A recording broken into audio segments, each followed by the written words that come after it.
भाई झज्जर में अकेला 5 सेंटर थे, 5 सेंटर पे, एक सेंटर पे लगभग 300 बच्चे होते हैं, तो 500, सॉरी, एक सेंटर पे लगभग 300 बच्चे होते हैं और 5 सेंटर, तो टोटल 1500 बच्चे तो झज्जर में ही हो गए। और आपने 5 स्टेट कोट किया एनटीए वालों ने, जब 5 स्टेट कोट किया है, 5 स्टेट कोट किया, उस 5 स्टेट में नहीं भी तो कम से कम आ, बच्चे होंगे, 5 स्टेट में मिला के। सवाई माधोपुर को कोट ही नहीं किया, जबकि बताना चाहिए था सवाई माधोपुर में क्या हुआ था। तो फिर टोटल सेंटर हो गए 50, और 50 में नहीं भी तो कम से कम 15,000 बच्चे होंगे। तो एक्चुअल में वो 1500 नहीं, 15,000 बच्चों को ग्रेस मार्क मिला है। और 15,000 बच्चों को जब ग्रेस मार्क मिला है तो रैंक इसी वजह से इतना ऊपर नीचे हिल गया है। 15,000 बच्चे घुस गए हैं टॉप 50,000 में।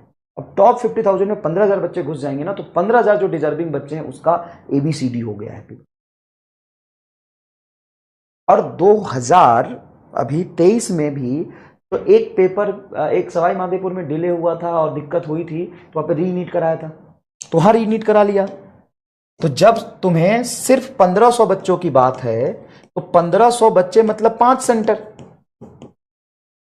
लगभग 300 बच्चे पर सेंटर में होते हैं। तो 1500 गुना 5 सेंटर, मतलब टोटल 1500 बच्चों की बात है, मतलब 5 सेंटर गुना 300, तो इसका तो 5 सेंटर पे रीनीट बड़ी इजी पॉसिबल है। बहुत छोटा सा कॉमन सेंस वाली बात है, बहुत छोटा सा कॉमन सेंस वाली बात है एनटीए दादा, कि अगर सिर्फ 1500 बच्चों को आपने ग्रेस मार्क दिया है, तो 1500 बच्चों का पेपर कराना सिर्फ 10 दिन का काम है।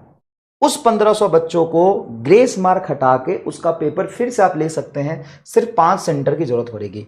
लेकिन बात सिर्फ 1500 बच्चों की नहीं है, सिर्फ 5 सेंटर की नहीं है। जो स्कैम हुआ है वो स्कैम हुआ है, 15,000 बच्चों को घुसाया गया है। सिर्फ और सिर्फ ग्रेस मार्क की वजह से 15,000 बच्चे अंदर घुसे हैं, और उससे जो जेन्यून बच्चे हैं उनके साथ पंगा हो गया।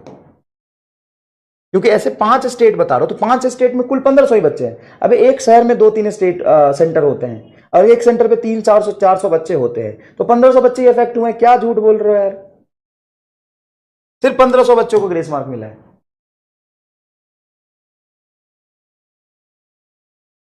तो 1500 बच्चों को जब ग्रेस मार्क ही देना था, तो 1500 बच्चों का रीनीट करा लेते बस।